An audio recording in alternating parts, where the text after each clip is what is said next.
Porto Lucena, 30 anos.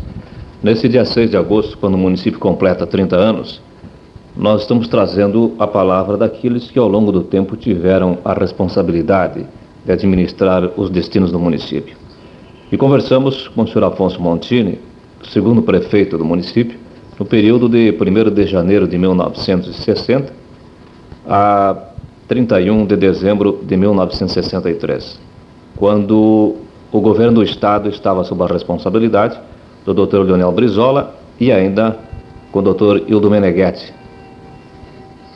Sr. Afonso Montini nos traz a sua palavra, cumprimentando inicialmente os senhores ouvintes nesse programa que estamos levando ao ar, com o objetivo de levar aos senhores ouvintes munícipes de Porto Lucena uma retrospectiva daquela luta que foi, há tempos atrás, administrar, conservar e cuidar das coisas do bem público do município. Sr. Afonso. Ao prezado povo de Porto Lucena, pela data de 30 anos de sua emancipação política e administrativa, eu quero enviar meu afusivo abraço e a grande saudação pela efeméride que se consuma o dia de hoje. Sr. Afonso, o senhor assumiu em 1º de janeiro de 1960. Agora, tem muita gente que nos acompanha que gostaria de saber como era administrar o município naquela época. E isso nós estamos aqui para ouvir do senhor. Inicialmente, as administrações aqui dos municípios principal pequeno, com pouca renda, todas elas foram difíceis. Tanto acho que foi no meu tempo, foi antes do meu tempo e no meu tempo, e agora também os que me sucederam lá também tiveram muitas dificuldades. Lá uns menos do que outros. Mas no meu tempo as dificuldades eram normais, não eram dificuldades assim de aborrecer, eram normais, eram dificuldades que com esforço, um pouco de força de vontade, apesar das nossas deficiências, nós sempre tivemos boa vontade e coragem e superamos todas aquelas coisas que não deu para aborrecer, são dificuldades normais. O senhor concentrou a sua administração em que campo? Eu tive que concentrar a minha administração principalmente em um plano de educação. Quando assumi a prefeitura, tinha aquele grupo escolar que hoje é a própria sede da prefeitura municipal aqui de Porto Lucena, com 200 e não sei quantos alunos matriculados, com 4 ou 5 professores.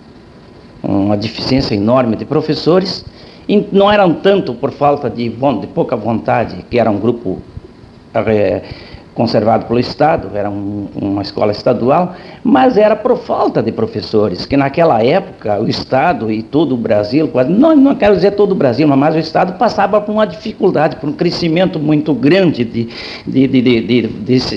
professores, de matrículas, e não tinha escolas normais, não tinha tido até aí escolas normais que faziam, que preparavam professores para lecionar nessas escolas primárias. E assim que não tinha professores, era difícil, era muito difícil. Esses professores, como o senhor falou anteriormente numa conversa que nós estávamos mantendo, vinham diretamente de Porto Alegre para implantar a educação aqui.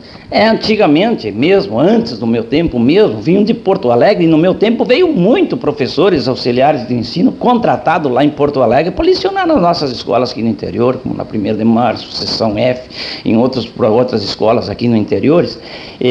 Veio muito professores contratados, no meu tempo mesmo, contratados, auxiliares de ensino, faziam um exame de suficiência lá, porque a rede municipal de professores passaram quase todo para o Estado, se contrataram todo. Aqui tem muito exemplo, todos esses professores aí que se contrataram, a professora Alda Kraft, que me recordo como fosse hoje, muitos outros aí se contrataram pelo Estado, e depois foram fazendo os cursos e foram passando para o Estado, para a rede do Estado. E o município ficou sem professores, o município fazia um concurso para selecionar professores, e com uma dificuldade enorme, porque não existia naquele tempo uma escola secundária aqui em Porto Lucena, que foi feito depois, que dava muitos professores, dava muitos elementos para selecionar alguns dos professores para poder suprir a rede escolar de ensino. E como era a arrecadação municipal naquela época? A arrecadação era muito pequena. A arrecadação se consumia quase na renda tributária, na renda do município, porque retornos tinham muito pouco. Tinha um retorno federal E tinha um retorno da taxa de transporte que foi criada naquela época no governo do estado. Então, lá na criação daquela taxa de transporte, o município tinha direito a 40%. Então, tinha direito a 40% daquela taxa de transporte, mais ou menos calculada na arrecadação do tributo dentro do município. Então era só aquilo, e aí o imposto de renda, quanto sobre o imposto de renda, que mais tarde, graças a uma campanha municipalista dada pela Associação Brasileira de Municípios, que o presidente naquela época era o prefeito de Salvador, lá da Bahia, era o tal de Lomanto Júnior, hoje senador. Nós conseguimos uma tributação, também uma cota do imposto de consumo, que naquele tempo era naquele tempo era imposto de consumo, hoje mesmo é imposto de consumo. Então conseguimos trazer um tanto por cento, então eram 2 cotas, mas isso lá depois do meu tempo. No meu tempo eu não conseguia receber aquela cota de imposto de consumo, recebíamos só uma cota do imposto de renda. Outras verbas, outros auxílios, assim, do governo da União e do Estado, você conseguia naquela época? Nós conseguimos muita verba, Nós conseguimos, do governo da União, nós conseguimos uma parte, que tinha no início, uma parte que tinha sido orçado, feito um projeto e mandado para a companhia, para a faixa de fronteira. A faixa de fronteira nós cedeu 2 milhões e um pouco de cruzeiro naquela época para iniciar o colégio, que hoje é o prédio da Escola República Argentina. E posteriormente, nós conseguimos também mais um convênio com o Estado, mais 2 milhões e pouco com o governo do Estado, justamente com um convênio que eu fiz para, inclusive, com a conclusão da obra. E que essa conclusão dessa obra não se consumou, porque na época, no último ano, mudou o governo, e o governo que entrou para contenção de despesa cortou o convênio e nós deixou sem nada. E o plano de água também, que tinha sido feito todo pelo saneamento do Estado, também foi cortada aquelas verbas, aqueles convênios que nós tínhamos com o saneamento, que era justamente o serviço de água que tem em Porto Lucena. Então, nós foi cortado. Então, eu fui obrigado a recorrer ao governo federal, e eu consegui, no governo federal, 7 milhões e 200 mil cruzeiros, que naquela época era muito dinheiro, para o plano de saneamento. E que nós fizemos toda aquela rede de água, com os reservatórios assim, meio assim rápido, mas quer dizer que serviu para atender o povo. E também conseguimos dar um bom andamento, que deixamos o prédio do colégio coberto, telhado, tudo prontinho, que já estava funcionando. Até muito tempo funcionou a igreja matriz, que foi demolida, a igreja velha, para construir a nova. Foi feito ela funcionou onde hoje é o salão da escola, lá o salão novo da escola. E então conseguimos, e ainda deixamos dinheiro em caixa na parte do saneamento, para comprar aquele terreno e construir a casa que hoje é o pessoal da Corsan. Que naquela época o saneamento, o serviço na Corsan não existia, foi criada depois. Então, o tempo do meu tempo era serviço de saneamento do Estado, era anexo à Secretaria das Obras Públicas do Estado. Então, por aí que nós conseguimos dinheiro com o governo federal e construímos essa rede, praticamente quase todo com dinheiro do município conseguido com a União. Senhor Afonso, e em termos de estrada, qual foi a luta que o senhor desenvolveu para manter, conservar, atender os inúmeros e sempre permanentes pedidos dos agricultores? Era difícil lá. A estrada é o problema mais difícil de Porto Lucena, antes do meu tempo, porque desde guri eu ando por aí para o interior e sei como é que é. E no meu tempo todo, com muita dificuldade, falta de maquinário, com maquinários muito caros para você comprar, que não dá para você comprar maquinário. Com toda a dificuldade, a estrada nunca foram boas, sempre. Teve uma dificuldade enorme. Eu tive uma dificuldade muito grande devido à situação, o terreno desdobrado que nós temos aqui, com muitas dificuldades, poucas máquinas, que nós precisaríamos, nossas estradas, dar um estilo um pouquinho mais fácil de andar. O senhor veja aqui que nós temos estrada aí muito boa, mas os acidentes, as subidas, um carro mais ou menos pesado não pode transitar nessa nossa estrada, e isso que é a dificuldade, isso sempre foi. Eu tive muita dificuldade com estradas, no meu tempo não consegui melhorar as estradas, e os outros também eu acho que conseguiram muito pouco, e está muito difícil isso aí. A estrada eu acho que é o problema mais difícil que uma municipalidade tem. Pelo menos eu encontrei. Senhor Afonso, e em termos de saúde pública, Como era atendida a população naquela época? A população naquela época, o hospital apenas começava a funcionar. Tínhamos um posto de saúde, que é o mesmo de hoje, aí, do saneamento. Não existia INAMPS, não existia nada disso, não existia... A saúde tinha bons médicos, como sempre teve aí o doutor Cavalcante, depois do doutor Plínio, o doutor Léo, o doutor Enio, teve vários médicos aí muito bem, cuidavam muito bem. E naquela época não era tanta, justamente não eram tantas as despesas que tinha entre a saúde. Hoje que onerou muito, quando tocado um colono aí que não tem benefício do fundo rural, que não tem benefício nada, chega lá tem que pagar muito, mas naquela época não era tanto, não se via tanto. E não houve mesmo problema de epidemia, de alguma coisa que exigisse alguma coisa. Havia vacinação, começou a se vacinar, houve no meu tempo mesmo os primeiros problemas de paralisia infantil, e que justamente veio a vacinação, já no meu tempo começou a se vacinar contra a paralisia infantil. Mas o nosso hospital sempre teve mais ou menos bem aparelhado, sempre cuidou bem dessa parte da saúde, né? No seu período de governo, em como estava estruturada a riqueza do município? Na agricultura, exploração da madeira e que mais? Mais ou menos era só na agricultura, porque a exploração da madeira já foi antes do meu tempo. Infelizmente, o município de Porto Lucena, a história dele desde o começo, quando ainda era o município de Santo Ângelo, houve uma evasão, houve uma saída de muita madeira daqui. A madeira, a riqueza maior foi a madeira de lei melhor que existia no município foi levada toda devido ao Rio Uruguai, com facilidade de balsa foi levado.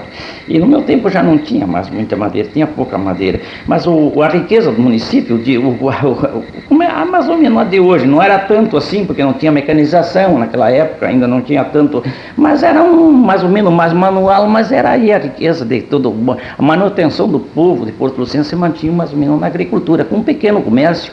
Basta dizer nas estatísticas, aí nós tínhamos, parece que 4, 5 caminhão, todo Porto Lucena, 7, 8 automóveis, parece que tinha 2 jipes, tinha muita pouca coisa, eu não me recordo mais assim, mas era poucas coisas que tinha aí. Mas quer dizer que viviam disso aí, né? O princípio, a riqueza do município se baseava na agricultura, Porto Lucena há 30 anos, nós estamos conversando com o senhor Afonso Montini, período administrativo de janeiro de 60 a 31 de dezembro de 63. Senhor Afonso, como na época, quando o senhor foi eleito prefeito, concorreu com o Dr. Manuel Cavalcante de Albuquerque Neto, pelo PTB. Venceu nas eleições José Benzi para prefeito e Pedro Cefrim de Andrade pelo PSD. Como foi aquele pleito? O pleito foi muito simples, porque justamente eu nunca tive intenções e nem sou propenso a líderes políticos, nunca fui político. Eu saí do Exército em 1945, parei aqui na minha residência, até hoje estou aí, nunca tive envolvimento político. Mas como havia um movimento muito grande entre as duas facções, que eram as maiores, naquele tempo era o PTB e o PSD que existia. Então, justamente o PTB, sem muito pouco meu conhecimento, reuniram lá e fizeram reuniões e me lançaram, mas eu não fui trabalhar na campanha política. Eu cuidei do meu serviço até uma semana antes. Uma semana e meia, uns 10, 12 dias antes das eleições, apareceu o doutor Cavalcante de Porto Alegre me dizendo: vamos ter que trabalhar, vamos ter que fazer alguma coisa, senão nós vamos perder. Aí então eu saí, deixei do caminhão, porque naquele tempo eu era motorista da firma aqui, então eu saí fazer mas francamente eu saí por aí e dei umas voltinhas, mas com muitas poucas intenções e nem com vontade de ganhar, porque se não tivesse ganhado, quem sabe para a minha vida particular seria melhor. Mas depois das concorrido às eleições, tendo dado o resultado favorável a nós, então eu fui obrigado a imprimir um plano de administração, e foi mais ou menos o que eu executei dentro do possível, com todas as deficiências que nós é caracterizado, mas com isso mesmo foi executado um plano de governo razoavelmente, dentro das obras principais que nós precisávamos aqui: educação, saúde, que era o saneamento. Eu quero me referir aqui que no saneamento nós tivemos eu tive uma coisa muito interessante. Eu comecei o saneamento, comecei a fazer tudo com posto de saúde, com médico, e nunca os médicos diziam que o saneamento seria uma coisa boa para a saúde, né? Inclusive, eu não tive nem a colaboração. O doutor Plínio tinha um plano de educação e saúde aí, e quando ficou pronta a água, ninguém disse nada. O saneamento começou a funcionar, começou a abastecer água, até eu comecei a dar água por minha conta, antes da Corsan, que era o saneamento, que a Corsan depois assumiu. Eu mesmo comecei a ligar lá para o clube, liguei para a delegacia de polícia, liguei para construções novas, que tinham que buscar água no Uruguai de caminhão lá. Então eu liguei, e justamente parece que o plano de água aí, com todas as necessidades, com toda a valia que tinha dado, era regado mais ou menos um troço lá de quarta, quinta importância, que ninguém falava em água. Era isso. Senhor Afonso, e o relacionamento seu da administração com a Câmara de Vereadores naquele tempo? Como se compunha a Câmara? O senhor tem lembrança? E antes disso, se o senhor puder nos dar um dado importante, que é a diferença de votos da sua vitória no pleito, o senhor tem lembrança? Eu não me recordo a diferença. Não sei se foi 70 e poucos votos, ou 200 e pouco, não me recordo, não tenho recordação dos votos. São coisas que mais ou menos passou na minha vida, e eu não penso muito nessas coisas, então eu me esqueci, não sei a diferença. E o relacionamento com a Câmara, assim? O relacionamento com a Câmara sempre foi bom, eu sempre apresentei mais ou menos, só que houve um atrito, uma ocasião, justamente quando eu falei que a Associação Brasileira de Municípios tinha feito uma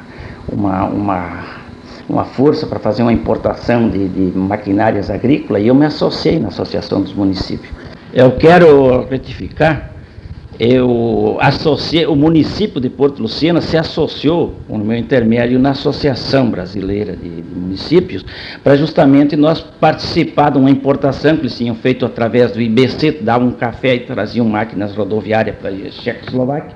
Então, naquele tempo ainda era livre a Checoslováquia. Então, eu consegui fazer então a oposição, que eram 3 vereadores, não compareciam à sessão. E eu encaminhei com aprovação da aquisição daquelas 3 máquinas, era uma motoniveladora, um trator e um carregador, e com prazo de muitos anos para pagar, e por intermédio do IBC, o Instituto Brasileiro de Café. E então os vereadores não compareceram, e eu mandei só com os 4 vereadores que eram da situação, e a associação lá brasileira lá dos municípios não aceitaram, queriam 5 vereadores. Então eu pedia, por favor, para os vereadores da oposição virem, dar ponto, nem que votassem contra, mas que dessem ponto, porque o quórum precisava 5, e eles ficaram 3 meses afastados e não vieram. E com isso nós tivemos um grande prejuízo, que até perdemos quer dizer, chegamos atrasado na importação depois, quando foi acertado lá, não sei o que havia lá entre eles, mas depois normalmente correu tudo muito bem, depois acertou muito bem, porque eu acho que havia, na hora de eu assumir a prefeitura, eu acho que havia dentro das classes dirigentes aí de Porto Lucena uma certa contradição. Achavam de certo que eu ia lá para saciar os meus prazeres, fazer o que eu mais ou menos queria, mas eu nunca tive essas intenções. Também tinha saído recém do Exército e sei bem cumprir lei, sou muito dado a cumprir a lei e não sou arbitrário, nunca fui arbitrário. Depois eles viram mais ou menos que eu estava arbitrário, então depois tivemos uma boa intimidade até com a Câmara de Vereadores, situação e oposição até o fim do período. E a alteração do governo durante sua administração? Saiu o doutor Leonel Brizola, assumiu o Meneghetti. Isso, o senhor falou anteriormente, que foram cortadas certas verbas. Você deve isso aos fatos políticos? Fatos políticos e condição de despesa, eles davam isso aí. Eu vou relatar aqui com o tempo, porque eu mesmo, quando o Meneghetti esteve aqui em campanha política, eu fui cumprimentar ele lá no palco. Fui cumprimentar e desejar a ele boa-vinda, dei a chave do município para ele. Democraticamente e politicamente também deve haver a educação política, porque Exato. Eu cheguei e apresentei. Então ele me disse, eu espero, se eu ganhar as eleições, eu já sei disso aí. Ele me disse bem assim, lá na praça, estava o Albininho Vanche, tinha mais uma turma junto, mas o Albininho deve se lembrar muito bem, porque eu acho que é o único que saía ainda. Então ele me disse assim, ele me disse, se eu ganhar as eleições, eu espero que o senhor, na primeira quincena de governo, chegue lá com as suas reivindicações, que nós vamos resolver isso aí, Eu sei que os problemas aqui são grandes, tem muitos problemas, porque eu já fui governo. E eu já fui governo, já sei.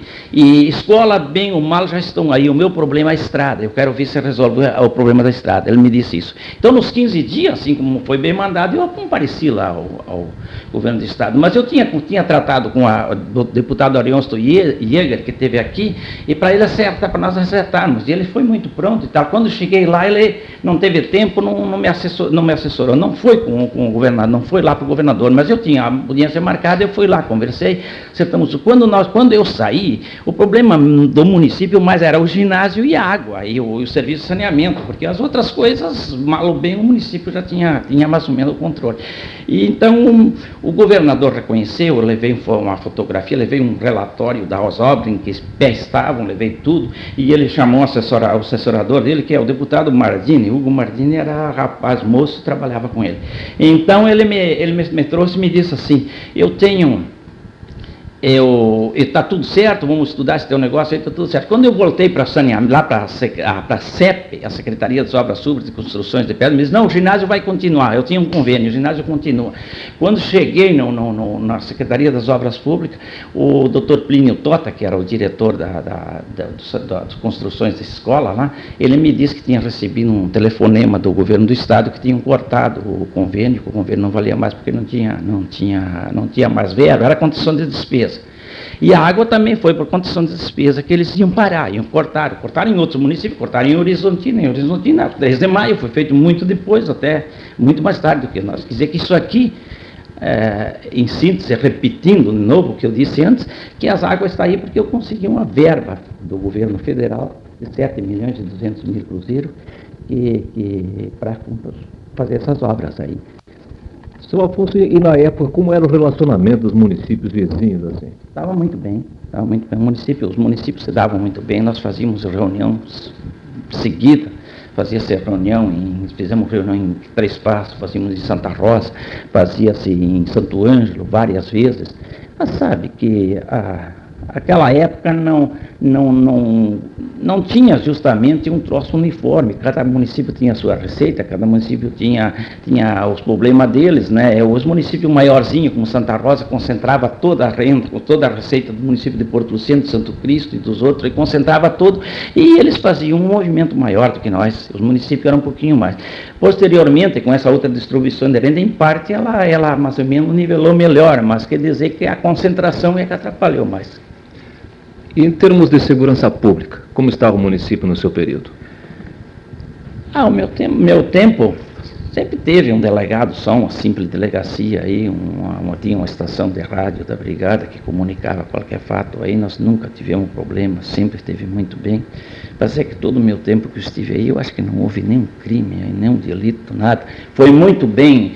Estavam os delegados de polícia que tiveram aí, um e outro, vários outros, que não me recordo mais qual é. O último delegado no meu tempo era o João Carlos von Holtz, que hoje está aí, foi o último. Mas os outros todos, nós sempre estamos muito bem, eu sempre tive, inclusive naquela época nós tínhamos aí também a Receita Federal, a mesa de renda, tive bom relacionamento com todos eles, não teve problema nenhum, sempre teve muito bem. E a segurança pública não teve problema, não houve nada, coisa aí que faltasse alguma coisa de segurança, sempre foi muito bem. Senhor Afonso, o que mais lhe marcou assim nesse período que o senhor teve administrando o município?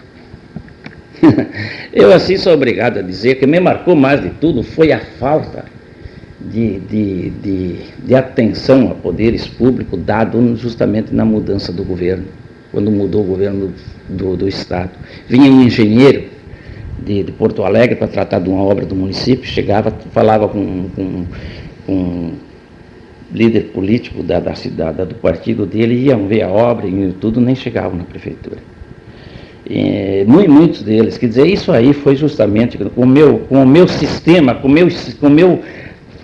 o meu convívio de militar dentro de um quartel, com o meu patriotismo que eu achava que deveria de ter dentro das repartições públicas, aí me humilhou um pouco, fiquei um pouquinho decepcionado com o brasileiro, do sistema que eles tratam um poder público, seja lá na mão da oposição, de quem for, que deve ser sempre bem respeitado. Eles chegavam aqui, visitavam escola, visitavam isso, visitavam aquilo, faziam planos aí, eu que fui eleito pelo povo, eu não tinha acesso àquelas reuniões dele. Isso foi na diretoria de terras, foi na CEP, construção de escolas também. Inclusive, um dia tinha um engenheiro do estado aí, que eu conhecia muito bem, eu fui me oferecer para ver se precisava de alguma condução, porque a estrada era sempre muito ruim para chegar lá. Não, ele me disse, não, hoje eu vou com o auto de fulano, vou ver as escolas, vou recorrer a escola com o auto de fulano, vai comigo, não precisa tu ir junto. Quer dizer que essas decepções que eu trago comigo, ainda como brasileiro, principalmente como militar, que a gente dentro do quartel, ou mesmo quando criança, a gente imprimia um patriotismo mais ou menos com equidade, não com parcialidade, um patriotismo que dentro das coisas que a gente assume de fazer, deve de fazer com patriotismo, seja para qualquer um, deve de cumprir essas leis todas. E assim que eu achei, a decepção maior que eu levei foi essa. O senhor entende então que havia discriminação na época, né? Não havia tanta, havia uma certa tensão, de certo, uma discriminação em cima. Comigo, eu senti só justamente na passagem do governo. Na passagem quando com os órgãos do Estado aí, principal, eles não, eu achei, dentro, né? Eu nunca disse a ninguém, confesso hoje aqui, porque a oportunidade é muito grande, mas eu nunca disse para ninguém isso aí, mas eu estou levando isso comigo, acho que vou levar ao túmulo uma certa decepção, uma certa humilhação que faziam aí aos cargos públicos. O senhor, depois que deixou o cargo de prefeito, nunca mais se envolveu diretamente na política? Nunca mais. Eu sempre tenho partido, sempre fui um homem que mais tenho meu partido, tenho meu partido como tenho a minha religião também, mas eu respeito todos os outros e gosto que os outros se organizem, sejam partidos fortes, porque nós sem partido forte, sem organização nós não conseguimos fazer, deve haver uma rivalidade dentro da coisa, um se organizando melhor do que o outro para disputar alguma coisa democraticamente, assim, dentro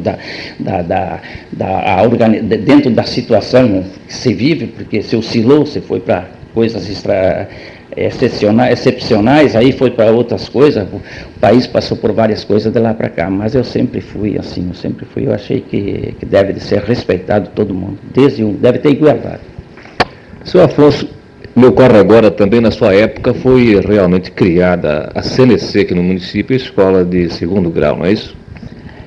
Perfeitamente, voltando de novo ao problema do ensino, esse a CNC justamente foi um trampolim foi uma mão na roda que nós demos aí para elevar um pouco a educação aí por Porto Lucena, justamente para preparar elementos, alunos, para concursar as escolas normais, escolas médias aí para voltar como professores, porque antes não tinha. Antes tinha o 5º ano e não tinha mais nada, 4º ano, pois quando eu assumi a prefeitura, existia um plano de uma construção de uma escola paroquial, que dizia que era para ser uma escola paroquial, que ia ser administrada por irmãs religiosas, e casualmente, quando eu assumi lá, estava um muro numa altura lá, que é hoje, bem no lugar onde é o prédio da Escola República Argentina hoje.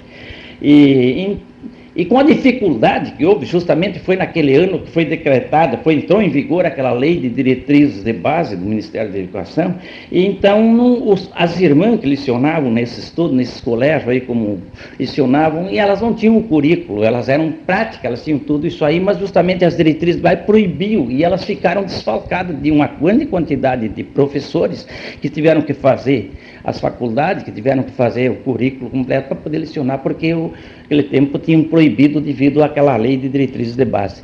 Então nós não conseguimos mais, irmã. Eu com o padre Afonso, que hoje nós honra ainda aqui como assessor, coadjutor do padre Roque, nós fizemos de tudo, fomos até o Uruguai para ver se nós conseguíamos umas irmãs, veio até umas irmãs de uma ordem, uma congregação religiosa uruguaia, aí para ver se nós conseguia fazer, dar continuamento àquela escola paroquial, que devia de ser uma escola mais ou menos assim, dirigida para as irmãs, mas não conseguimos, não teve jeito. No fim, eu e o padre Afonso também, de tanto dar para um lado para outro, já o prédio estava se construindo, com nossas dificuldades, mas nós estávamos construindo, o prédio estava quase pronto, nós não tínhamos conseguido. Aí apareceu, justamente, eu estava fazendo um programa de rádio, que eu muito pouco falei em rádio, poucas vezes que eu falo, estava fazendo em Santa Rosa, e o promotor público de Santa Rosa, naquela época, o Reginaldo Feltro, viu, e eu que tinha uma dificuldade enorme de professores na escola média, que nós precisávamos de mais. Então ele no outro dia me mandou uma cartinha e me mandou chamar. ele era o coordenador regional da campanha nacional de educandários gratuitos, porque essa campanha nacional de educandários gratuitos dentro do Brasil, ela foi um pouquinho esquecida. Ela foi justamente o que levantou aquela parte do Nordeste, ela foi criada na parte do Nordeste, no ensino, porque é muito difícil, e não falar só no Nordeste, aqui em Santo Ângelo, o sargento Medeiros aí conseguiu a faculdade de Direito justamente por intermédio da campanha nacional de educandários gratuitos. E então, com isso tudo, então eu consegui, e para nós fazer isso aqui, nós não tínhamos professores, não tínhamos aluno, porque nem aluno não tinha. Os alunos tinham que fazer uma admissão para poder entrar. Então, mas para conseguir isso aí, então o Reginaldo Félix fez uma reunião aí e precisava uma determinada quantidade de pessoas, que eu tenho a ata comigo, a ata original eu tenho ainda comigo, precisa ter uma quantidade de pessoas para poder fazer para poder fundar o setor municipal da campanha nacional de educandários gratuitos, para depois criar o curso justamente que nós criamos.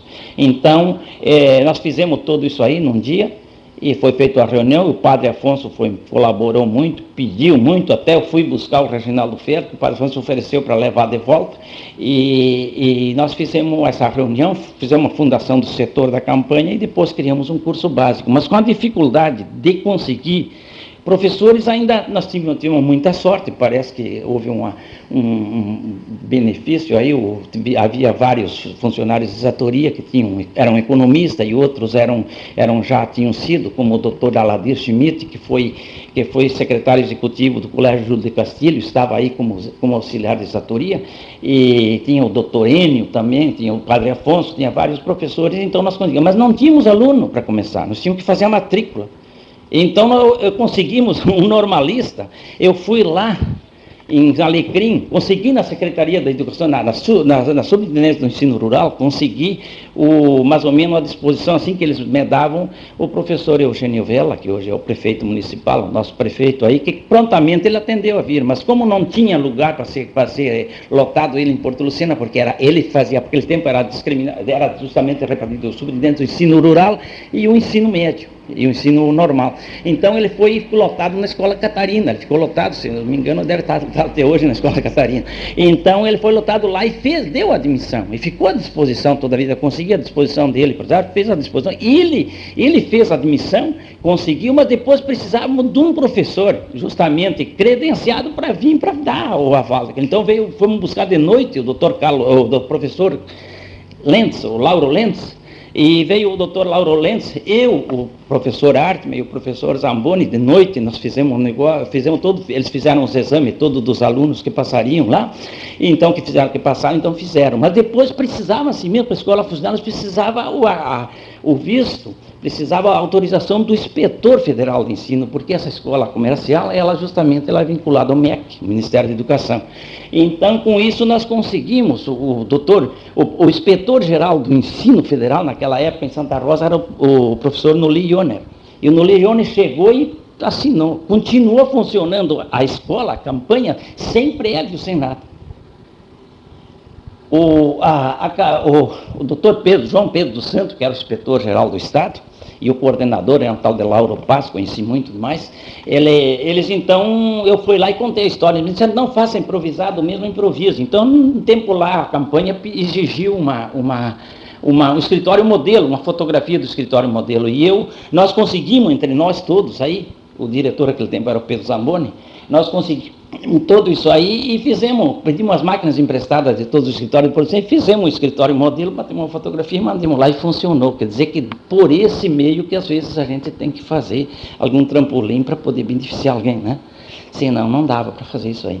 Era muito difícil se nós fizéssemos isso.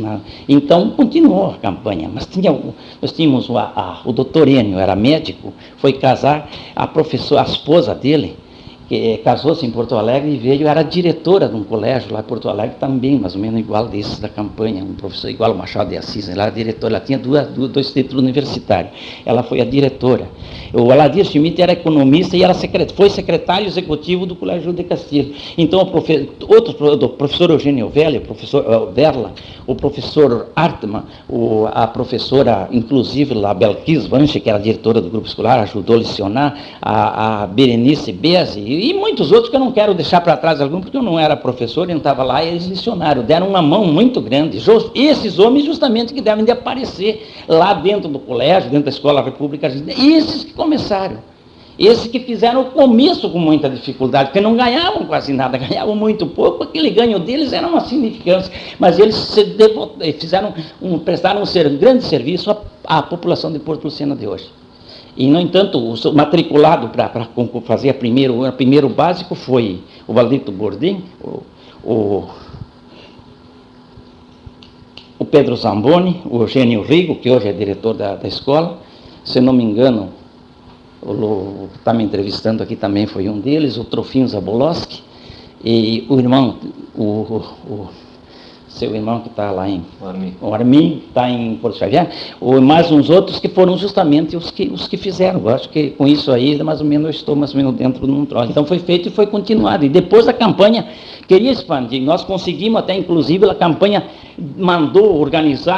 se organizou aqui uma comissão de construção e não sei o que houve. Aí houve coisa que eu aqui em casa não fiquei sabendo, porque não estou sabendo isso aí. Quando não é coisa, não é comigo, não sei. Houve um troço lá que depois não conseguiu mais, não construíram mais e ficou. Mas eu fiz um convênio com a campanha, quando estava pronto, em nome da municipalidade, com a unanimidade da Câmara, que se por acaso a campanha continuasse em Porto Lucena, aquelas dependências do colégio, que hoje é o Colégio República Argentina, tinham cedida com tempo indeterminado. Enquanto elas estavam aí prestando serviço, ela teria as salas de aula à disposição na hora de noite, na hora noturna, para licionar para os cursos que ela queria administrar, ia dar. Então, com isso, foi justamente a história da campanha. Sr. Afonso, e como o senhor vê esse Porto Lucena agora com 30 anos? Olha, Porto Lucena evoluiu, como em toda parte, né? Como todos os negócios, houve bastante evolução em certas coisas. A cidadezinha melhorou muito, melhorou na estética dela, dentro do panorama dela, está muito bonita, muito bem organizada, com bastante facilidade de progredir, porque hoje em dia a posição que ele se encontra assim na divisa de estar não é tanto, mas devido àquela parte que nós temos aí de frente, que nós não temos acesso à República Argentina, mas é assim mesmo, não é tanto.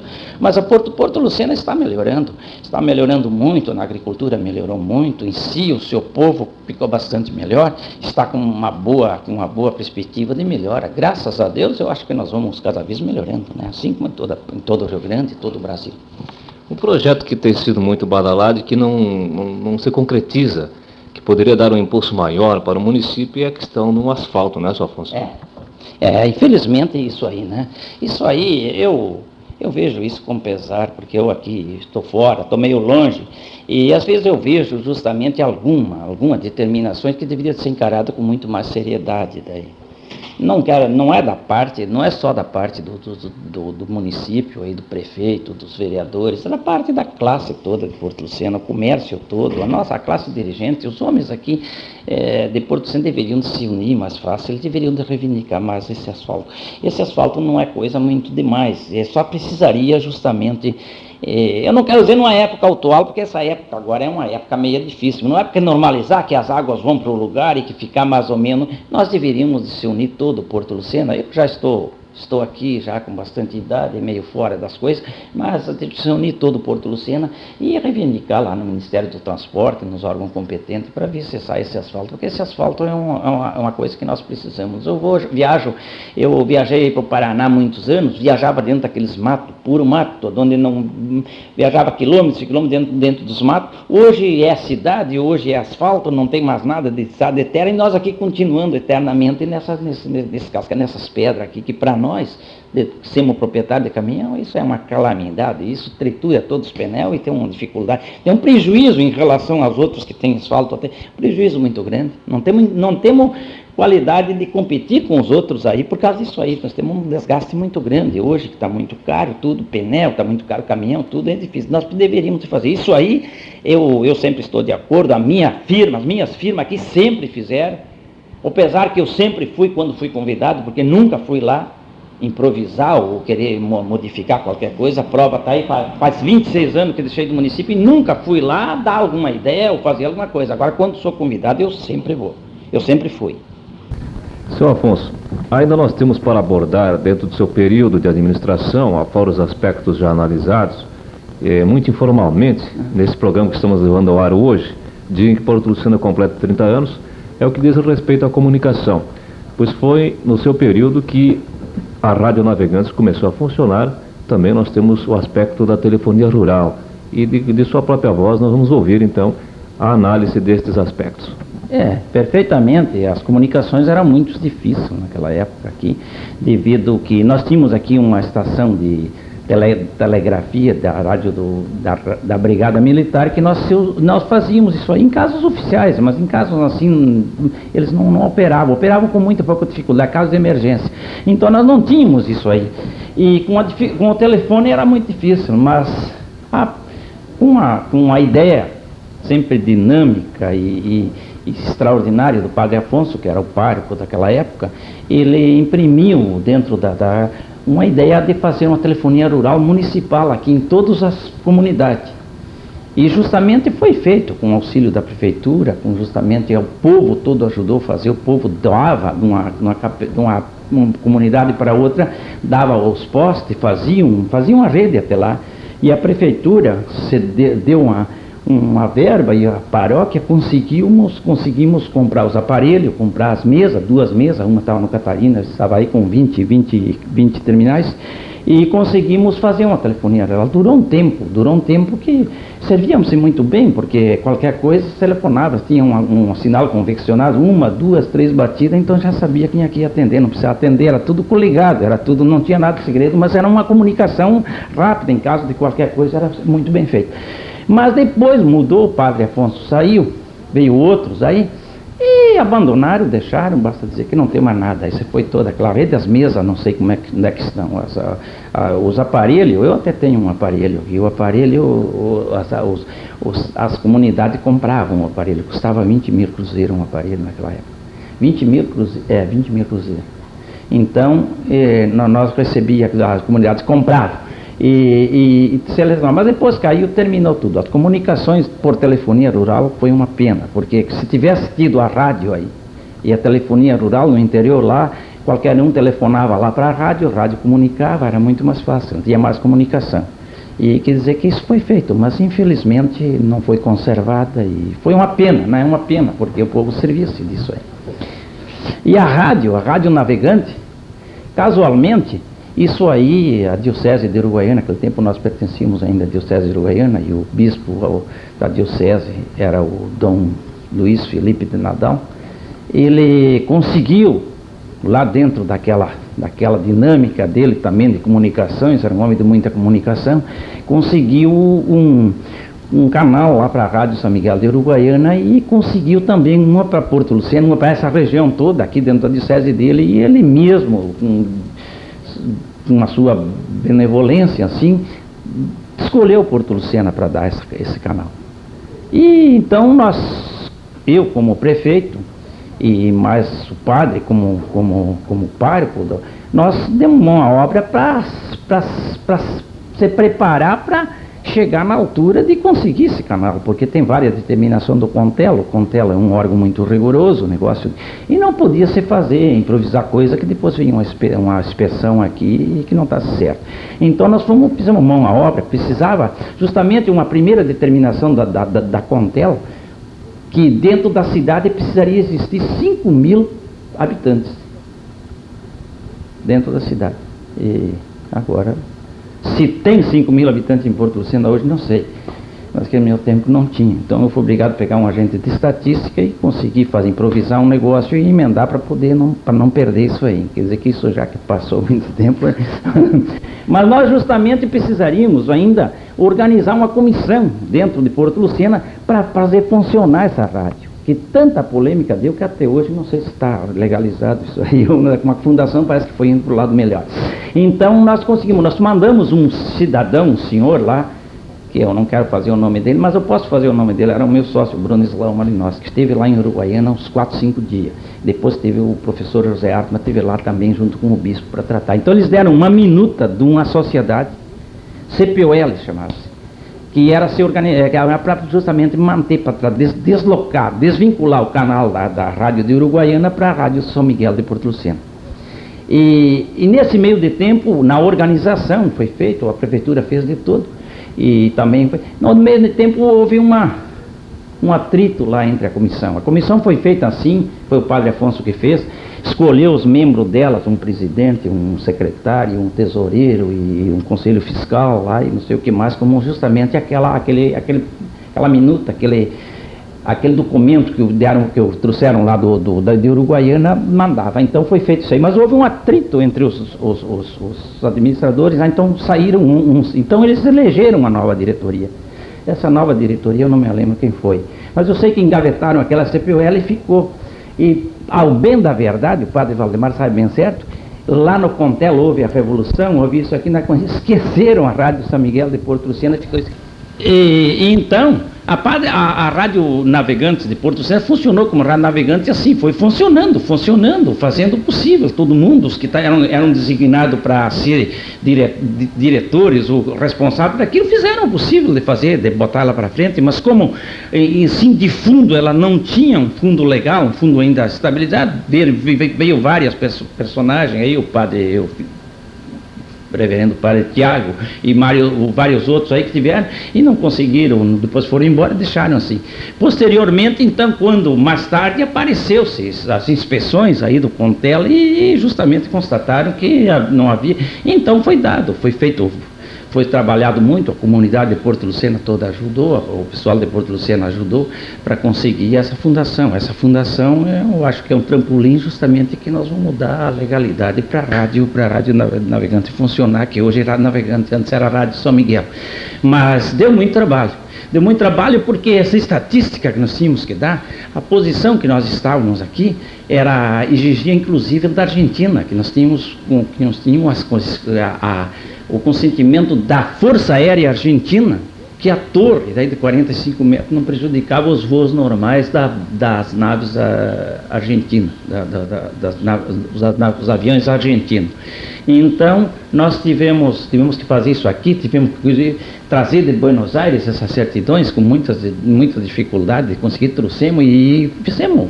Lá dentro do Contel se habilitamos de funcionar a título precário, em caráter experimental, que ela funcionou muitos anos em caráter experimental. Mas infelizmente, todo esse esforço, o padre Afonso, que foi um abnegador, trabalhou com dificuldade de dinheiro, precisava comprar varilha, não tinha dinheiro, saía pedir dinheiro emprestado para um emprestado, aí em poucos dias aquele que emprestava precisava do dinheiro e ia pedir, ele servia toda aquela. Foi uma dificuldade enorme. Essa rádio aí dentro desses primeiros tempos aí para organizar foi uma dificuldade enorme. O padre Afonso e mais alguns outros aí tiveram muitas dificuldades. Eu, como prefeito, então tive sempre a minha responsabilidade de prestar sempre as estatísticas e os dados para não uma hora dessa a rádio não ter, os homens lá negarem a instalação do canal. Então, até inclusive o canal está fixo, dado, reservado a Porto Lucena, não sai. Felizmente está isso aí, hoje ela está muito bem. E eu quero dar meus parabéns à rádio, de um jeito ou do outro, da forma que ela evoluiu, está muito evoluída, inclusive nos programas da rádio, mais ou menos aperfeiçoando dentro da possibilidade, sempre fazendo o possível. E dando sempre uma oportunidade para o povo se comunicar mais fácil do que um ir na casa do outro, falar assim anonimamente, né? Sr. Afonso, que mensagem o senhor deixa no encerramento dessa nossa conversa muito formal ao povo de Porto Lucena, como um administrador que foi, como um prefeito que está vendo o município progredir? Bem, ao ensejo que me dá para me despedir aí, eu quero saudar o povo de Porto Lucena. Eu quero, justamente, Porto Lucena existe uma comunidade porque aqui existe 10 a 15 mil habitantes. E, em razão desses 10 mil habitantes, existe uma comunidade, existem os poderes constituídos aí em benefício àquele povo. E sempre quando nós vamos falar em comunidade, vamos falar em poderes, vamos falar em prefeitos, vamos falar em... Nós temos sempre que pensar para trás que existe todos esses órgãos que estão aí, existe rádio, existe outras coisas, existe colégio, porque existe uma determinada quantidade de povo aqui. E esse povo justamente é o que merece tudo isso aí. Se não tivesse o povo aqui, e é a esse povo que eu quero justamente dar a minha saudação pelos 30 anos de emancipação do município, que eles conseguiram muito tempo, e muitos, justamente quero reverenciar o nome de muitos e muitos que já não estão mais aqui, principalmente os que mais lutaram pela emancipação, já daqui nós abandonaram e deixaram nós aqui batendo em retirada e escasseando a munição. Muito obrigado.